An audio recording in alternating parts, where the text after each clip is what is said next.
قادیانی ہے جس طرح یہ بتا رہے احمدی، وہ تو نہیں ہے۔ پھر یہ جو آپ کے عدالتوں میں جج بیٹھے ہوئے ہیں، جن کا انصاف سے دور دور کا تعلق نہیں ہے، یہ کون ہے؟ ان سے پوچھے ذرا جا کے۔ یہ میں اس لیے آپ کو تھوڑا سا بتا رہا ہوں کہ ہم لوگ چاہے یورپ میں آ جائیں، چاہے جہاں مرضی چلے جائیں، میں بھی یورپ میں رہتا ہوں، میں نے جرمنی میں بھی دیکھا، میں نے انگلینڈ میں دیکھا، کینیڈا، امریکہ، ہر جگہ یہاں جو احمدی ہیں وہ سیاست میں حصہ لیتے ہیں۔ میں کوئی وکالت نہیں کسی کی کر رہا، وہ بھی پارلیمنٹ میں پہنچے ہوئے ہیں، ان کے ممالک کو تو کوئی نقصان نہیں کبھی پہنچا۔ جو بھی بات کی خواجہ آصف نے کہ سر ظفر اللہ خان، سر ظفر اللہ خان کون تھے؟ سر ظفر اللہ خان بھی احمدی تھے، یہ آپ سب کو پتہ ہونا چاہیے۔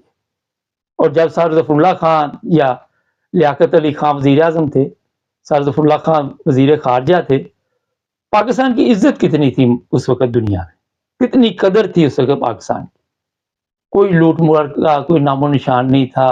پاکستان جیسا ملک دوسرے ممالک کو قرضے دے رہا تھا، جرمنی جیسے ملک کو۔ اس کے بعد یہ 74 کے بعد مذہبی کارڈ کھیلا گیا، مذہبی کارڈ پھر ضیاء الحق نے کھیلا اور مذہب پہ اتنا زور دیا کہ آپ مذہب سے دور نکل گئے، مذہب پہ اتنا زور دیا کہ لوگوں کے دلوں میں اتنی نفرت پیدا کر دی کہ وہ مذہب کو تو سمجھ نہ سکے، لیکن ملک کا بھی بیڑا گرک کر دیا، معاشرے کا بیڑا گرک کر دیا، ہر چیز کا بیڑا گرک کر دیا۔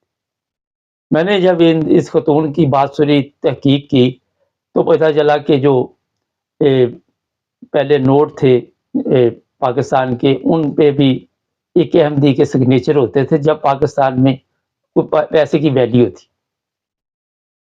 اور پھر یہ بھی جب میں نے تحقیق کی کہ جو جنرل تھے، جنرل اختر حسین، جنرل عبدالرئی، اور بھی نام آتے ہیں، اب مجھے سب بتانا ضروری نہیں، وہ بڑی بہادری کے ساتھ لڑے اور لڑائی کے دوران ہی کمان تبدیل کی گئی ہے جہاں سے پاکستان کو نقصان پہنچا۔ آپ یہ تاریخ پڑھیں، یوٹیوب پہ جائیں، وہاں پہ آپ کو سب کچھ مل جائے گا۔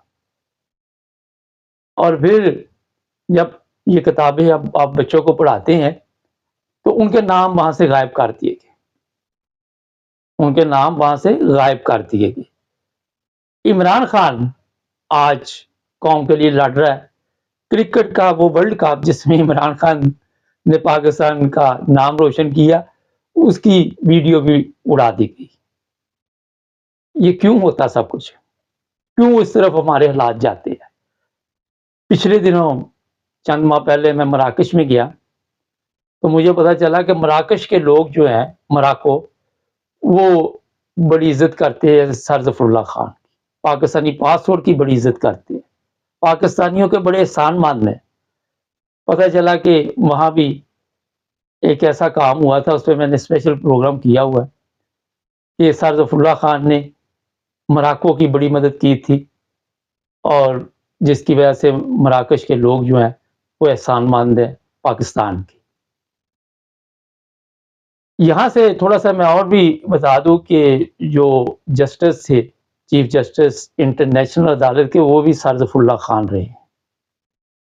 آپ اندازہ لگائیں کہ یہ آج کی دنیا، آج کے لوگ ان کو کیوں یاد کرتے ہیں، کیوں یہ قومیں یاد کرتی ہے، کیوں یہ قومیں ایسے لوگوں کی قدر کرتے ہیں جنہوں نے انصاف کے لیے، عدل کے لیے، حق کے لیے آواز اٹھائی۔ آج آپ کے سیاستدانوں کی کوئی عزت کرتا ہے؟ چلے آپ بتا دیں، انٹرنیشنل لیول کو چھوڑ دیں، پاکستانیوں آپ بتا دو، آپ عزت کرتے؟ کوئی ہے سیاستدان؟ یہاں باہر نہیں جا سکتے آپ کے سیاستدان، یہاں پہ آپ ان کو کہیں آئیں ہمارے ساتھ مل جل کر کھانا شانا کھائیں، وہ تب بھی نہیں آئیں گے، ان کو ڈر رہتا ہے۔ میں نہ خواجہ آصف کے حق میں ہوں، نہ میں کسی اور کے حق میں ہوں، میں بات سچ بتا رہا ہوں۔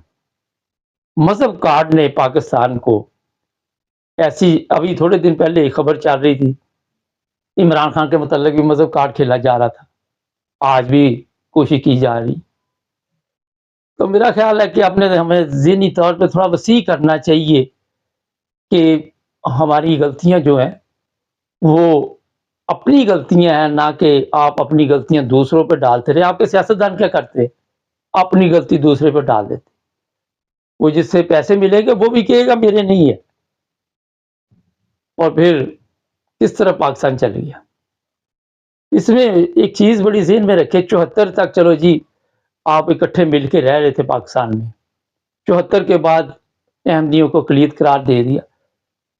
وہ پھر ظاہر ہے آرڈیننس ایک آیا، میں نے چیک کیا، ضیاء الحق نے آرڈیننس جاری کیا، اور یہ بھی میری اطلاع ہے کہ بے شمار پاکستان میں جو احمدی جیلوں میں پڑے ہوئے ہیں، بے گناہ ہیں، جج فیصلے نہیں کرتے، جج سنتے نہیں، ڈرتے ہیں.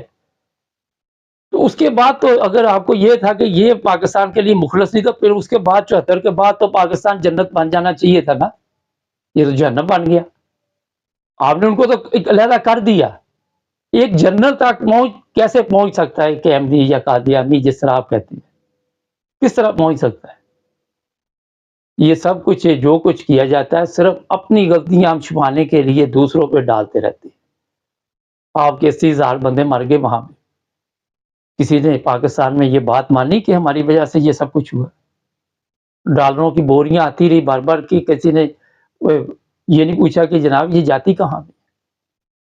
در در سے ہم قرضے لیتے ہیں، در در سے ہم بھیک مانگتے ہیں، امداد مانگتے ہیں، اور ہمارے جو مزاحیہ پروگرام اس میں بھی یہی ہوتا کہ کوئی ہماری مدد ہی کر جائے.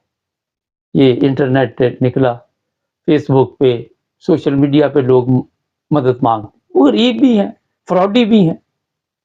کس چیز میں ترقی کی ہم نے؟ فراڈ میں، 2 نمبر میں. مذہب بھی جو آپ سب کے علم میں، یہاں جائیں آپ سوالات کریں لوگوں سے جا کے مذہب کے بارے میں، کسی کو پتہ نہیں ہوتا. میں یہ سن رہا تھا کلمہ لا الہ الا اللہ محمد رسول اللہ کا مطلب کیا ہے، تو وہ کسی کو پتہ ہی نہیں تھا.